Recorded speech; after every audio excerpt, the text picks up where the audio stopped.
Hello, welcome to this lecture on search-based software testing. We will start this lecture out by covering meta-heuristic search. So what is the basic idea here? We start out by having a test objective of some kind. The test objective could be anything. Typically it would be something like generating a crash, maximizing coverage, minimizing test execution time, or if we are talking more broadly, it could be a quality assurance objective of generating a fix. The next step would be to turn this objective into optimization task.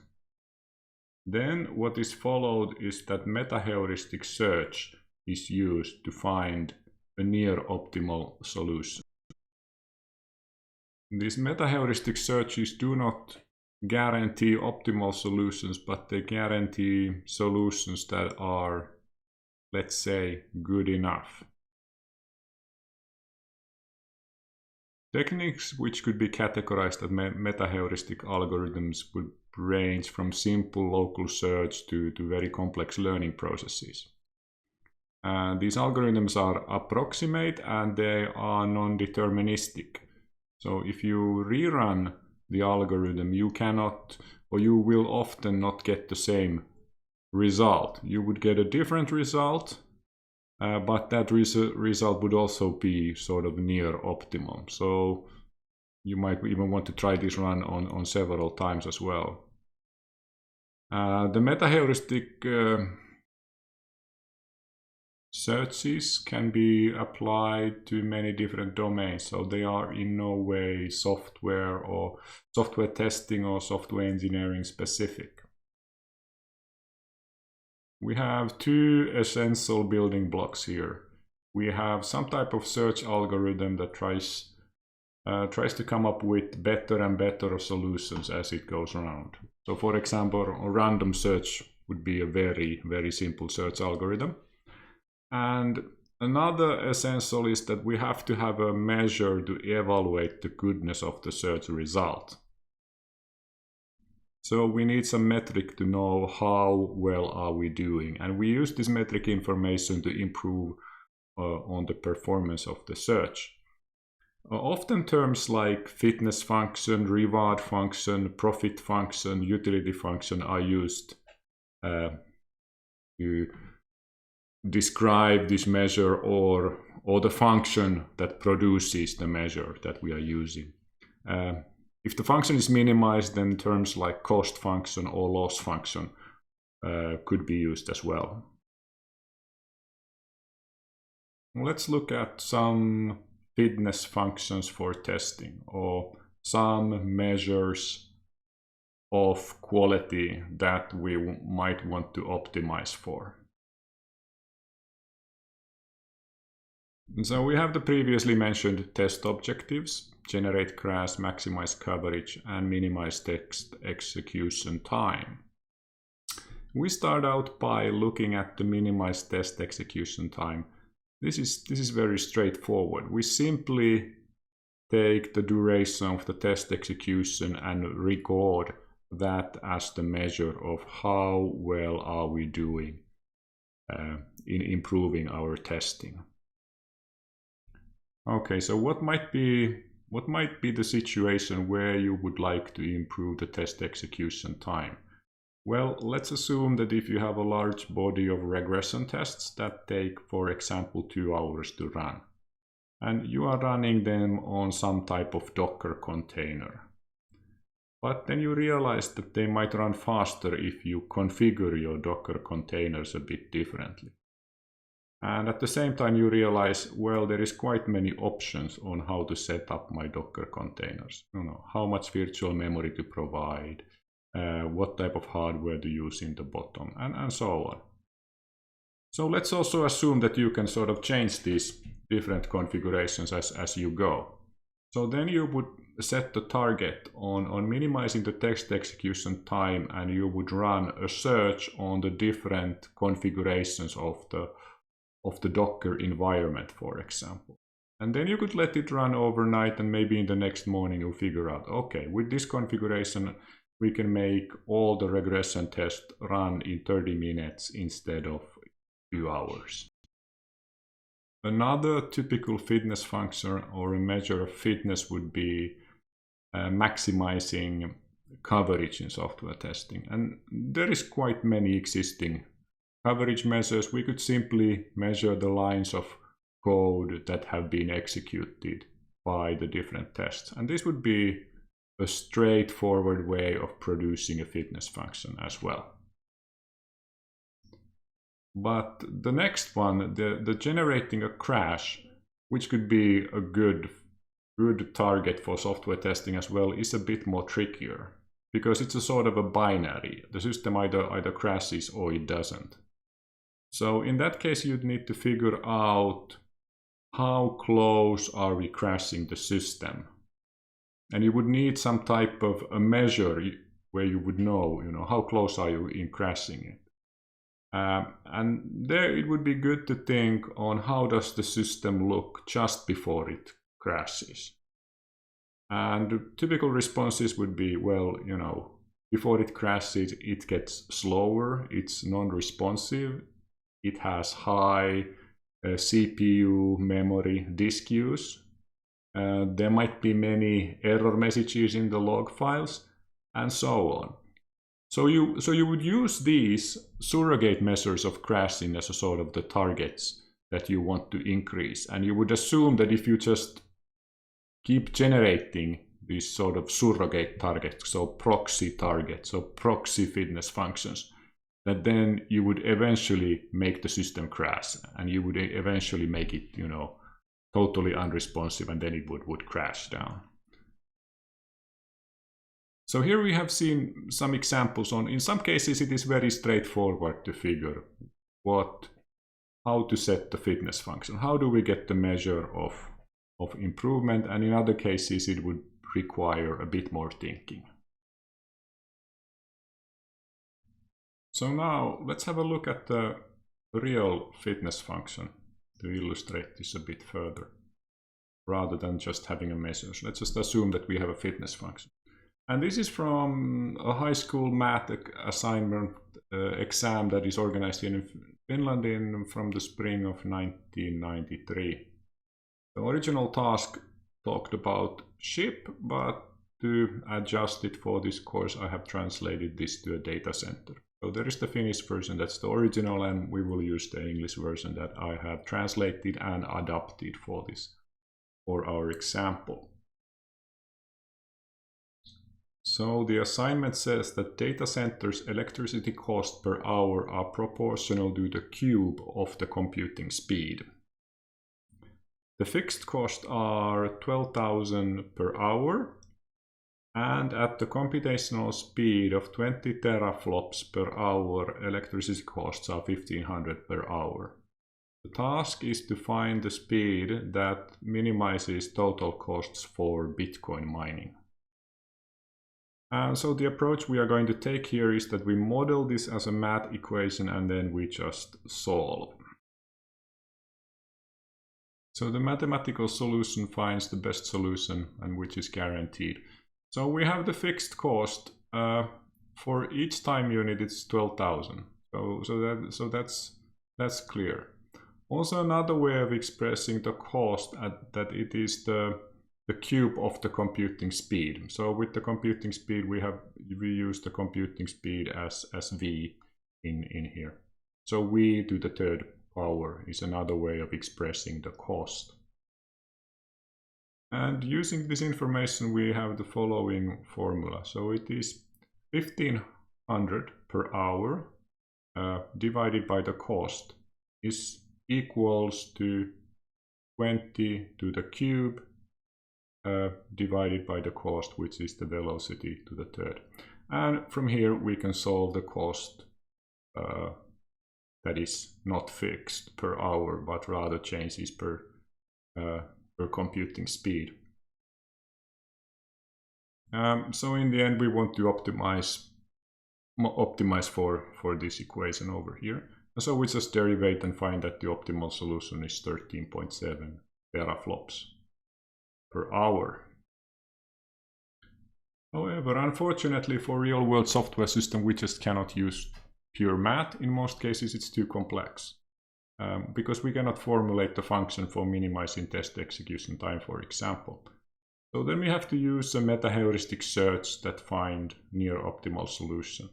They are practical for software, as running software is virtually free, or a data center, or a ship, as it was in the original version. It would mean that we would test various speeds and find the optimization through trial and error. I mean, this is doable, but since it's a physical world component, it's less practical than having the equation. Of course, always having the equation is the best, but since we don't always have it, then we just go by trial and error and see, what configurations optimize our target, and basically use this sort of trial and error approach in the search. So let's use search on the previous task. So we want to minimize this equation over here. The distance s is not a factor, so we set it to 1 and just get rid of it. For the computation speed, we set boundaries between 0 and 100 teraflops. We just assume that the data center cannot go faster than 100 teraflops. So we have some fixed boundaries that we want to test here. And then we start experimenting with different values of v as follows. Like this. So we use random search or random testing, and we just pick out random numbers from 0 to 100, let's say from random org, for example, and we get 5 numbers. So we got 55, 62, 50, 28, and 45. And we simply plug these numbers as v to this equation, and we get the following answers. So for the speed, computing speed of 55, we get the cost of 785. For 62, we get 914. For 50, we get 708. For 28, we get 576. And for 45, we get 646. And with this very simple technique, and with some luck, we have found near optimal solution. As stated, these meta-heuristic searches do not promise optimal solutions, but they find near optimal solution. And this was also true in this case, where we just applied random search to find that, okay, so the optimal was 31.7, but 28 teraflops per hour. I mean, it's close. It's quite close. And from the graphical representation, we actually see that 28 is a pretty good result. We can see that there is a quite large plateau area that minimizes the cost in the speed of the computing function. So we got 28, and the optimal was like 31.7. So the savings is really minimal. So there is quite large area, and if you hit that, you are pretty good off. And there are also algorithms to do this. So previously we just used random, but there are hill climbing algorithms, for example, that they start with random location, and you basically just modify. In this case, you would just modify. If you would start from here, from 1400, you first maybe select the v minus. You realize that maybe, okay, it goes the wrong direction. Then you set v plus. You see that the cost decreases, and then you just decrease the cost until it no longer decreases, and you find the optimal spot. So make modifications, see if the changes improves the fitness or whatever you try, or what you try to optimize. Continue up until optimal solution is found. And this finds the local maxima or minima. And in these graphs, the local maxima equals the global maxima. So there is no differences between local and global. And the search surface could be different. I mean, we only use the 2-dimensional space, but it could be 3-dimensional, like this figure in here. So often asked question is what is the difference between hill climbing and gradient descent? Gradient descent, of course, is being popularized by deep learning and machine learning systems and algorithms, and it is used there to train the deep learning systems. So basically gradient descent is hill climbing or hill descending, going downwards, like we're also doing in this case. So it uses a point-by-point derivatives of the loss function to figure out whether to take long or baby steps. So in this case, it would sort of set out maybe one spot in here, see that the slope is quite deep, so it would take a big step, you know, to the direction of the center. And we would maybe go here and figure, okay, now the slope is quite shallow, it's not so deep anymore, so it would take a baby step, and then maybe another baby step, and it will stop when the derivative is flat. Okay, so there is more information in YouTube on this, so it's basically a way to achieve hill climbing if you have the function available. Okay, and coming back to this, I pointed that, you know, hill climbing works if the local maxima equals the global maxima. But this is not always the case. There are many surfaces like this where you might get stuck in local maxima or minima, for example. You might get stuck here. It's not an ideal situation. Or you might get stuck here when the optimal is here. Or the same thing in here. So let's see how to avoid this problem in meta-heuristic search. So for example, simulated annealing combines the ideas of random search and hill climbing search. So basically hill climbing search is to find the local optima, and then random jumps are put into the system to avoid or to ensure that the global optima could be found. Or let's say that it is more likely that you are not stuck in the local optima and you are more likely to find the global optima. The global optima cannot be guaranteed, but let's have a look. So here we have an example graph. We have a temperature which refers to the time of the search that it's remaining. And the basic idea here, this will restart. So the basic idea here is that we can see the red dots jumping to different locations. And the idea is that we make those sort of random jumps or semi-random jumps more frequently when we have a lot of time in the search. And we make them less frequently when we have less time. And this results in a situation that you are guaranteed to have quite good solution.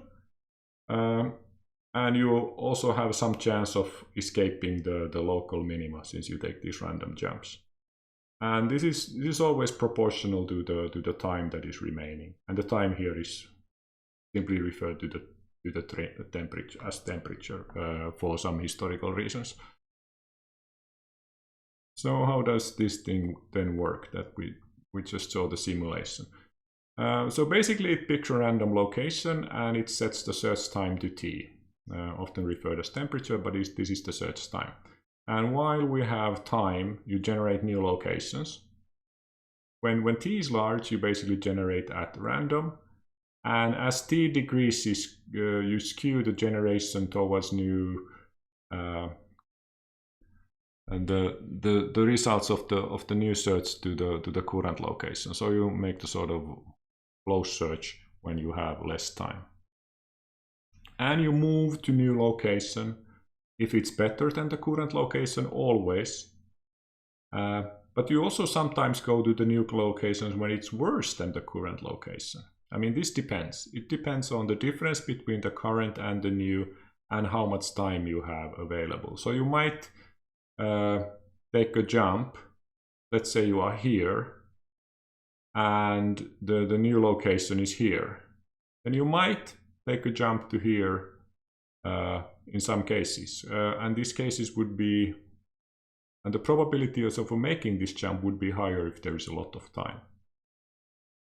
And it would make sense that if you have a lot of time, you might want to jump here because here you have a good chance of finding this global optima. But if there is little time, then making this jump would be too risky. So simulated annealing, keys to victory. So why does it work? So with infinite search time, global optimum solution would be found. But as infinite t is not available, then we must make choices based on how much time is available. So when you have a lot of time, you can make radical changes and radical jumps. And these radical jumps avoid of not getting stuck in the local maxima. You are likely then to end up in the global maxima. And when you have a little time, you make conservative changes. You just go toward the local maxima, because you don't want to take any risks anymore, and you want to come out with the best result. Okay, and simulated annealing is just one way to find one meta heuristic search that is available. There are several others as well. Genetic programming, evolutionary program, differential evolution, genetic algorithms are the ones that are often used in search-based software engineering. But you could use others as well.